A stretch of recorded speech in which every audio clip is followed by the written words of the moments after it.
Lisa Martinez woke up that Tuesday morning thinking it would be just another normal day at work. She had been working at Henderson Marketing for almost 3 years now. Her job was simple. She typed information into computers and made sure all the numbers were right. It was not exciting work, but it paid the bills and helped her take care of her 8-year-old son. Danny was still sleeping when Lisa got dressed for work. She made his lunch and left it on the kitchen counter with a note telling him she loved him. Mrs. Chun from next door usually came over at 7:30 to watch Danny and walk him to school. Lisa had been using this arrangement for 6 months now, and it worked perfectly. But at 7:15, Lisa's phone rang. It was Mrs. Chun, and she sounded terrible. "Lisa, I am so sorry," Mrs. Chun said, coughing badly. "I woke up very sick this morning. I have a high fever and I cannot come over. I do not want to give Danny my sickness." Lisa felt her heart drop into her stomach. She looked at the clock. She had to be at work in 45 minutes. Danny's school did not start until 8:30, and she could not leave him alone. "It's okay, Mrs. Chun. Please take care of yourself," Lisa said, trying to keep her voice calm. But inside, she was starting to panic. Lisa quickly called her other neighbor, Mr. Brown, but he had already left for his job at the factory. She tried calling her friend Maria, but Maria was out of town visiting her mother. Lisa even called the daycare center near Danny's school, but they said they had no space for drop-in care. Time was running out. Lisa had already missed 2 days of work last month when Danny had the flu. Her boss, Margaret Walsh, had made it very clear that Lisa was walking on thin ice. Margaret did not like excuses, and she especially did not like hearing about childcare problems. "Your personal life should not affect your work," Margaret had said the last time. "Figure it out or find another job." Lisa knew that Margaret meant every word. The company had been laying off people, and Margaret seemed to enjoy making everyone feel like their job was not safe. Danny wandered into the kitchen, still in his pajamas and rubbing his eyes. "Mom, why do you look worried?" he asked. Lisa knelt down and hugged her son. "Mrs. Chun is sick today, so she cannot watch you. I need to think about what to do. Can I come to work with you?" Danny asked innocently. "I promise I will be very quiet." Lisa's first thought was no way. Bringing children to work was against company rules. But then she thought about her options. She could call in sick, but that would be her 3rd absence in 2 months. She could quit and look for a new job, but she needed the money from this job to pay rent next week. Lisa looked at Danny's hopeful face and made a decision that scared her. "Okay, sweetie, you can come with me today. But you have to promise to be very, very good. No running around, no making noise. Can you do that?" Danny nodded excitedly. "Yes, Mom, I will be like a mouse." Lisa quickly got Danny dressed and packed a bag with his coloring books, some small toys, crackers, and juice boxes. Her hands were shaking as she packed everything. She kept telling herself that it would be okay. She would find a quiet corner for Danny, and maybe no one would even notice him. The drive to Henderson Marketing took 20 minutes. Lisa kept looking in the rearview mirror at Danny, who was quietly looking at his picture books. She had explained to him that he needed to be invisible at her work. He seemed to understand how important this was. Henderson Marketing was in a big gray building downtown. Lisa usually felt nervous walking into the building, but today she felt sick to her stomach. She held Danny's hand tightly as they walked through the lobby. "Remember, you are my helper today," she whispered to Danny as they got in the elevator. "Stay close to me and do exactly what I say." The office was buzzing with activity when Lisa arrived. People were typing on computers, talking on phones, and walking around with papers. Lisa's desk was in a corner, which was good. Maybe she could keep Danny hidden there, but the area around her desk was too open. Everyone would see Danny right away. Lisa looked around and spotted the break room. It was quieter there, and it had a small table where Danny could sit. "Come on, sweetie," Lisa said, leading Danny to the break room. "This is where you will spend the day." The break room was not fancy. It had a refrigerator, a microwave, a coffee machine, and 2 small tables with chairs. Lisa set Danny up at the table in the corner, away from the door. She spread out his coloring books and gave him his snacks. "This is your special office for today," Lisa told him. "You can color and eat your snacks here. If anyone comes in, just smile and wave, but keep coloring. Do not ask them questions or try to talk to them, okay?" Danny nodded seriously. "Okay. I will be good." Lisa kissed his forehead and went to her desk. Her computer was already showing 17 new emails that needed attention. She tried to focus on her work, but her mind kept wandering to Danny in the break room. Every few minutes, she would walk by the break room and peek in. Danny was being perfect. He was coloring quietly and eating his crackers. The morning went better than Lisa had hoped. A few people went into the break room to get coffee or heat up food, but no one seemed to pay attention to Danny. He would look up and smile when people came in, then go back to his coloring. Lisa started to relax a little bit. Maybe this would actually work. Maybe she could get through the day without anyone noticing or caring that Danny was there. But at 2 o'clock in the afternoon, everything changed. Lisa was typing an important report when she heard loud footsteps coming down the hallway. She looked up and saw Margaret Walsh walking straight toward the break room. Margaret always did a walk around the office in the afternoon to check on everyone. Lisa's heart started beating fast. She wanted to run to the break room and grab Danny, but it was too late. Margaret was already at the door. Lisa heard Margaret's voice, sharp and angry, coming from the break room. "What is this child doing here?" Lisa heard Margaret's angry voice from the break room and felt her whole world falling apart.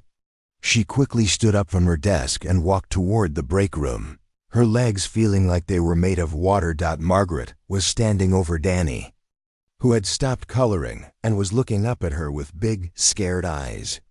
His small hands were holding his crayon so tightly that his knuckles were white. "I asked you a question, young man," Margaret said in her cold voice. "What are you doing here?" "I'm coloring," Danny said in a very small voice. Lisa appeared in the doorway. "Margaret, I can explain." Margaret turned around and looked at Lisa with fire in her eyes. "You brought your child to work? Are you completely out of your mind?" "My babysitter got sick this morning, and I had no one else to watch him," Lisa said, trying to keep her voice steady. "He's been very quiet. He hasn't bothered anyone." "That is not the point," Margaret snapped.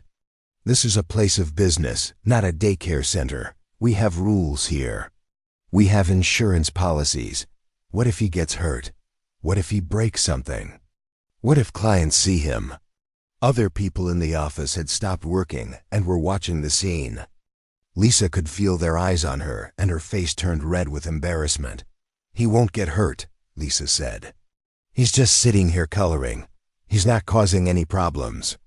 "Not causing problems?" Margaret's voice got louder. "His very presence here is a problem. This is completely unprofessional. I cannot believe you thought this was acceptable." Danny looked like he was about to cry. He whispered, "Mom, I'm sorry. I didn't mean to be bad." Lisa's heart broke seeing her son so scared. She knelt down next to him and put her arm around his shoulders. "You're not bad, sweetie. You've been perfect." Margaret watched this with no sympathy at all. "Pack up your things, Lisa. Both of you need to leave right now." "Margaret, please," Lisa begged. "I've worked here for 3 years. I've never been late. I've never missed deadlines. This is just one day, and it's an emergency." "I don't care about your emergencies," Margaret said. "Your personal problems are not my responsibility. You should have figured out your childcare before you came to work." "I tried everything," Lisa said, standing up. "I called everyone I know. No one was available." "Then you should have called in sick," Margaret replied. "I've already used my sick days this year when Danny had the flu." You told me I couldn't miss any more work. Margaret crossed her arms. That's your problem, not mine. You made a choice to bring your child here, and now you have to face the consequences. Lisa felt tears starting to form in her eyes, but she tried to hold them back. She didn't want to cry in front of everyone, especially not in front of Danny. Are you firing me? Lisa asked quietly. Yes, I am, Margaret said without any emotion. Clean out your desk and leave. Someone from HR will contact you about your final paycheck. The room was completely silent except for the sound of the air conditioning. Lisa looked around at her coworkers, hoping someone would speak up for her, but they all looked away. She understood. They were all scared of Margaret too. Lisa packed up Danny's coloring books and snacks with shaking hands. Danny helped her, moving very slowly and quietly. He seemed to understand that something very bad was happening. Come on, sweetie, Lisa said softly. Let's go home. They walked to Lisa's desk together. Lisa's hands were trembling as she put her personal items into a box. She had a small plant that Danny had given her for Mother's Day, a photo of the two of them at the park, and a coffee mug that said, "World's Best Mom." Her coworkers watched quietly as she packed. A few of them looked sad, but no one said anything. Margaret stood nearby, making sure Lisa didn't take anything that belonged to the company. When Lisa was finished packing, she picked up the box and took Danny's hand. They walked toward the elevator together. Lisa could feel everyone's eyes on them as they left Dot in the elevator. Danny looked up at his mother. Mom, are you in trouble because of me? Lisa knelt down and hugged him tightly. No, baby. This is not your fault. Sometimes grown-ups make rules that don't make sense. But you lost your job because I came with you. I lost my job because my boss doesn't understand that sometimes families need to help each other, Lisa said. You did nothing wrong. They walked to the parking garage in silence. When they got to the car, Lisa finally let herself cry. She sat in the driver's seat and put her head on the steering wheel. All the stress and fear and anger came out at once. Danny reached over and patted her shoulder. It's okay, Mom. We'll be okay. Lisa looked at her son and managed to smile through her tears. Even though he was only 8 years old, he was trying to take care of her. You're right, sweetie. We'll figure this out. But as they drove home, Lisa's mind was spinning with worry. How would she pay rent next week? How would she buy groceries? How would she find another job quickly enough to keep them from losing their apartment? That night, after Danny went to bed, Lisa sat at her kitchen table with her laptop and started looking for jobs online. She applied to 10 different companies, sending her resume and cover letters.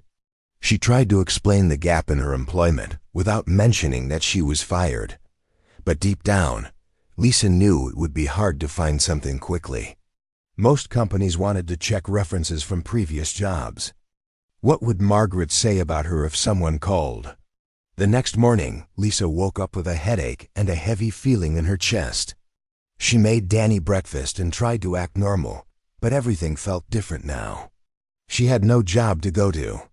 She had no steady income. She had no idea what would happen to them. Mom, are you going to find a new job? Danny asked as he ate his cereal.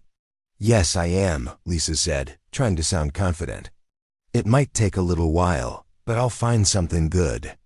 Danny nodded and smiled. I know you will. You're the best mom in the world. Lisa hugged him and wished she felt as confident as she sounded. She had to be strong for Danny, but inside she was more scared than she had ever been in her life. 3 weeks had passed since Lisa lost her job, and every day felt like a mountain she had to climb. She had applied to 47 different companies, but only 3 had called her back. 2 of those interviews went nowhere, and the third company offered her a job that paid so little she would not be able to afford rent. Lisa's savings account, which had never been very big to begin with, was almost empty. She had exactly $234 left, and rent was due in 5 days. The landlord, Mr. Peterson, had already called twice asking about the payment. To make some money, Lisa had started doing any work she could find. She cleaned Mrs. Rodriguez's house on Mondays for $50. She walked dogs for busy neighbors after school hours. She even delivered newspapers on weekend mornings, riding her old bicycle through the neighborhood while Danny was still sleeping. Danny had noticed the changes at home. There was no more ice cream in the freezer. They ate rice and beans for dinner most nights. Lisa had to say no when Danny asked for a new comic book at the grocery store. She tried to explain that they needed to be careful with money right now, but she could see the worry growing in his young eyes. "Mom, are we poor now?" Danny asked one evening as they shared a small pizza that Lisa had bought with a discount. Coupon. Lisa looked at her son and tried to find the right words. "We're going through a tough time, but it won't last forever. I'm working hard to find a better job." "What if you can't find one?" Danny asked. "I will," Lisa said, trying to sound more confident than she felt. "I promise I will." But late at night, when Danny was asleep and the apartment was quiet, Lisa would sit at the kitchen table and stare at the bills. The electricity bill, the phone bill, the rent notice. The numbers seemed to get bigger every time she looked at them. She had started thinking about calling her mother in Ohio. Her mom lived in a small town where there were not many jobs, but at least they would have a place to stay. Lisa hated the idea of moving Danny away from his school and friends, but she was running out of options. One Thursday morning, Lisa was getting ready to go clean another house when her phone rang. She did not recognize the number, so she almost did not answer it, but something told her to pick up. "Hello, is this Lisa Martinez?" a woman's voice asked. "Yes, this is Lisa. My name is Kate Johnson. I'm the new Human Resources Director at Henderson Marketing. I was wondering if we could talk." Lisa's heart stopped. Henderson Marketing was the company that had fired her. Why would they be calling? Maybe Margaret had thought of something else mean to say about her. "I'm not sure what we would need to talk about," Lisa said carefully. "I've been reviewing personnel files from the previous management, and I came across your employment record." Kate said, "I was very impressed with your work history. You had excellent performance reviews and perfect attendance for almost 3 years. Lisa was confused. "But I was fired." "Yes, I saw that in your file.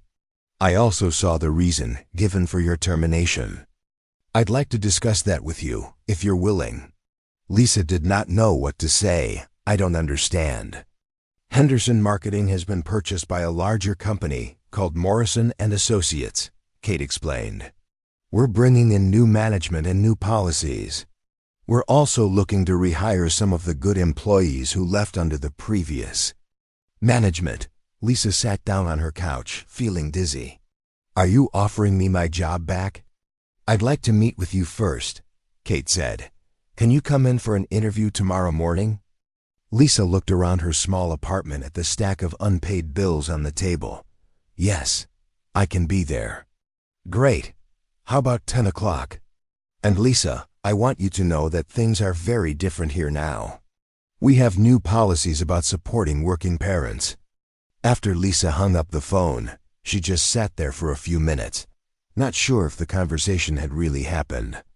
Then she realized she needed to tell Danny the good news. "Danny!" she called. "Come here." Danny ran into the living room. "What's, wrong, Mom?" "Nothing's wrong. Something might be very right. The company where I used to work called. They want to interview me for a job." Danny's face lit up. "The same place where the mean lady was?" "Yes, but there's a new person in charge now. Someone who might be much nicer." That night, Lisa laid out her best interview clothes and practiced what she would say. She was nervous but also hopeful for the first time in weeks. The next morning, Lisa dropped Danny off at school and drove to the Henderson Marketing Building. It looked exactly the same from the outside, but when she walked into the lobby, she noticed some changes. There were new plants, new artwork on the walls, and the receptionist smiled at her warmly. Kate Johnson met Lisa in the lobby. She was a woman in her 40s with kind eyes and a friendly smile. She was completely different from Margaret. "Lisa, thank you so much for coming," Kate said, shaking her hand. "Let's go to my office and chat." Kate's office was bright and comfortable. On her desk were photos of her own children and a coffee mug that said, "Family First." "I want to start by apologizing," Kate said as they sat down. "What happened to you 3 weeks ago was wrong. No employee should be fired for having a childcare emergency." Lisa felt tears forming in her eyes. It was the first time anyone had said that what happened to her was wrong. "I reviewed your entire employment record," Kate continued. "Your work was excellent. Your supervisors, before Margaret, all gave you great reviews. You were reliable, hardworking, and good with details." "Thank you," Lisa said quietly. "I also spoke with some of your former co-workers. They all said you were helpful and kind. One person told me you used to help new employees learn their jobs." Lisa nodded. She had always tried to be friendly to everyone at work. "The truth is, Lisa, we need people like you. People who care about their work and care about other people too." Kate leaned forward in her chair. "I'd like to offer you a position as a senior data analyst. It's a step up from your previous job, with better pay and better benefits. We also have new policies to help working parents. There's an emergency childcare program, flexible hours, and the option to work from home when needed." Lisa could not believe what she was hearing. "Are you serious?" "Very serious. The salary is $18,000 more than what you were making before. You'd start Monday if you're interested." Lisa felt like she might faint. "Yes, I'm very interested." "Wonderful," Kate said, smiling. "Welcome back to Henderson Marketing. Or should I say, welcome to Morrison and Associates." Monday morning came faster than Lisa expected. She woke up early, feeling a mix of excitement and nervousness that made her stomach flutter. It had been almost a month since she had gotten dressed for a real job, and it felt strange putting on her work clothes again. Danny was excited too. Over the weekend, Lisa had told him about the new job and the better pay. She explained that they would be able to buy groceries without worrying about money, and that she might even be able to get him that comic book he had wanted. "I'm proud of you, Mom," Danny said as he ate his breakfast. "You found a good job just like you promised." Lisa kissed the top of his head. "Things are going to be better now, sweetie." The drive to Henderson Marketing felt different this time. Instead of the fear she had felt a month ago when she brought Danny with her, Lisa felt hope. She parked in the same parking garage, but everything seemed brighter somehow. When Lisa walked into the building, she noticed more changes. The lobby had been completely redone with comfortable chairs and a coffee station. There was a sign on the wall that said, "Morrison and Associates, where families matter." Even the security guards smiled and welcomed her back. Kate Johnson was waiting for Lisa at the elevator. "Good morning. Ready for your first day?" "I think so," Lisa said, smiling nervously. "Don't worry, everyone here is excited to meet you. We've added several new people since the takeover, and the whole atmosphere is much more friendly." As they rode the elevator up to the office floor, Kate explained some of the changes. "We've redesigned the workspace to be more open and collaborative. We've also added a quiet room where people can take breaks or handle personal calls. And we've partnered with a local daycare center to provide emergency childcare for employees." When the elevator doors opened, Lisa could hardly believe her eyes. The office looked completely different. The old gray cubicles were gone, replaced with modern workstations and bright colors. There were plants everywhere, and natural light came in through large windows. The whole place felt alive and welcoming. "This is amazing," Lisa said, looking around. "We wanted to create a place where people actually enjoy coming to work," Kate explained. "Happy employees do better work." Kate led Lisa to her new workspace, which was much bigger than her old desk. She had her own computer, a comfortable chair, and even a small space where she could put personal photos. "This is beautiful," Lisa said, running her hand over the smooth desktop. "I'm glad you like it. Now let me introduce you to your team." Over the next hour, Kate introduced Lisa to her new co-workers. Everyone was friendly and welcoming. Many of them were parents too, and they shared stories about balancing work and family life. Lisa felt like she belonged here in a way she had never felt at her old job. Lisa's new supervisor was a woman named Carol Smith, who was completely different from Margaret. Carol was warm and understanding, and she made it clear that she cared about her employees as people, not just as workers. "If you ever have any problems or questions, please come to me right away," Carol said. "We want you to succeed here."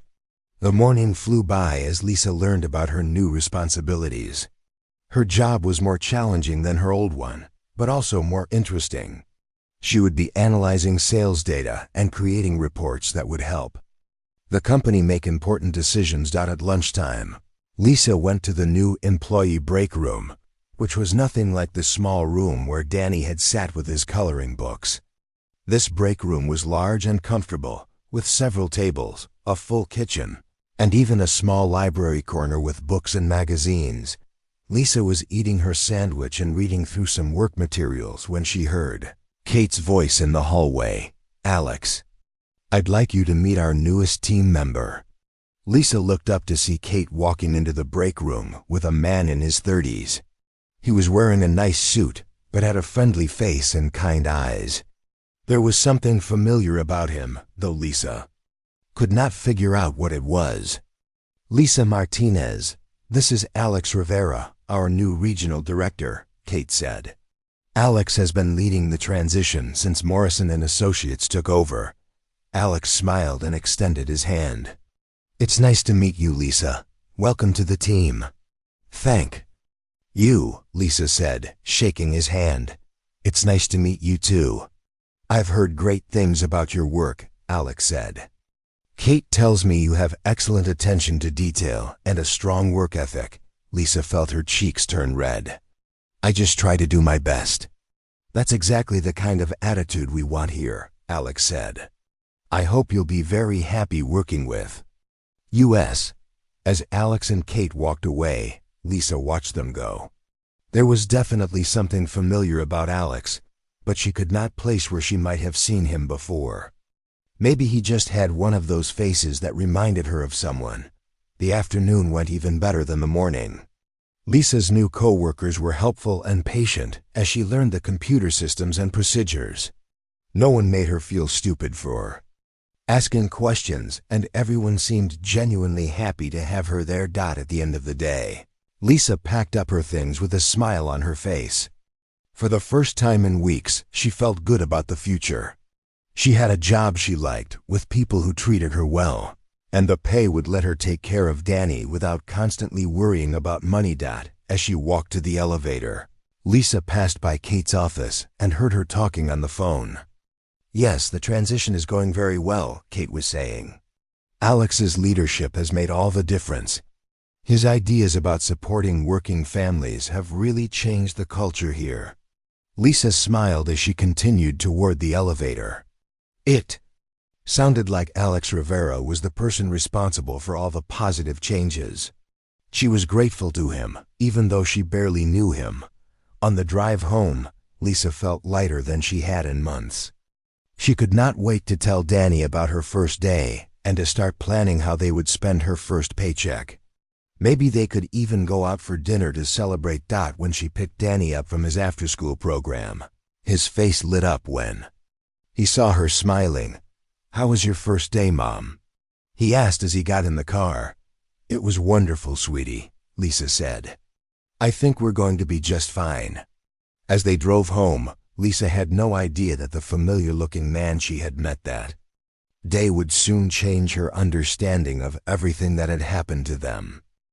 4 weeks had passed since Lisa started her new job, and she felt like a completely different person. The constant worry about money was gone. She and Danny had moved to a nicer apartment closer to his school. They could afford groceries without counting every penny, and Danny had a whole shelf of new comic books in his room. Lisa loved her work. Her new co-workers had become friends, and Carol was the best supervisor she had ever had. Every day felt like a gift after the terrible month of unemployment. On this particular Thursday evening, Lisa was staying late to finish an important report. The office was quiet, with only a few people still working. Lisa wanted to get the report done perfectly because it was for Alex Rivera, the regional director.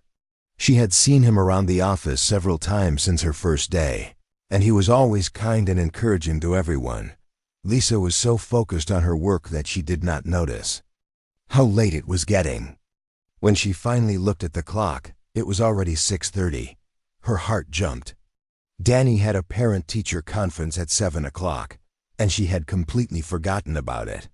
"Oh no," Lisa said out loud, quickly saving her work on the computer. She started putting her papers away as fast as she could.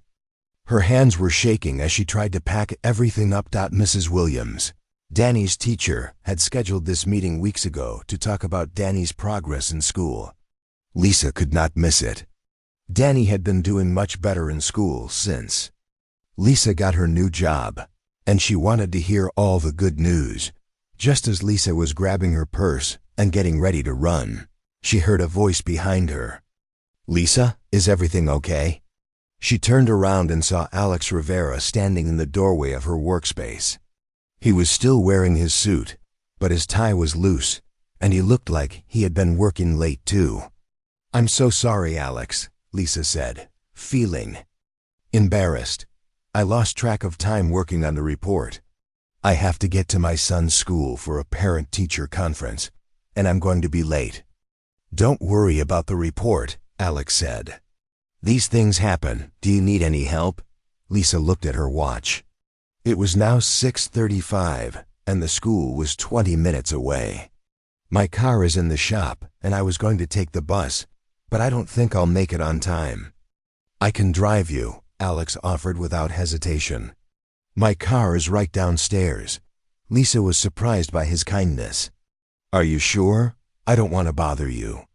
"It's no bother at all," Alex said with a smile. "I know how important these school meetings are. Let me grab my keys."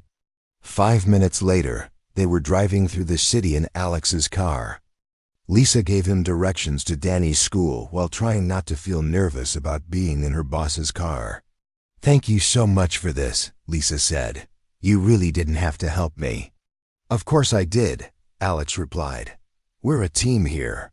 We help each other out." They arrived at the school just in time.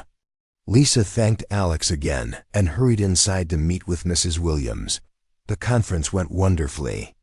Danny was doing great in all his subjects, and Mrs. Williams said he seemed much happier and more confident than he had been a few months ago. When Lisa came out of the school, she was surprised to see Alex still waiting in his car. She walked over and tapped on the window. "You didn't have to wait for me," she said as Alex rolled down the window. "I wanted to make sure you got home safely," Alex said. "How did the conference go?" "It went great. Danny is doing really well in school." "That's wonderful. Hop in and I'll drive you home." As they drove toward Lisa's apartment, she felt comfortable enough to talk more openly with Alex. "Can I ask you something?" "Sure. Why did you decide to make all these changes at the company?" "The family-friendly policies, the emergency child care." "All of it?" Alex was quiet for a moment, and Lisa wondered if she had asked something too personal. But then he started to speak. "I grew up with a single mother," Alex said slowly. "She worked really hard to take care of me, but sometimes she had to bring me to work with her when she couldn't find a babysitter." Lisa felt her heart skip a beat. Something about his words sounded familiar. "I remember sitting in break rooms and office corners, trying to be invisible while my mom worked," Alex continued.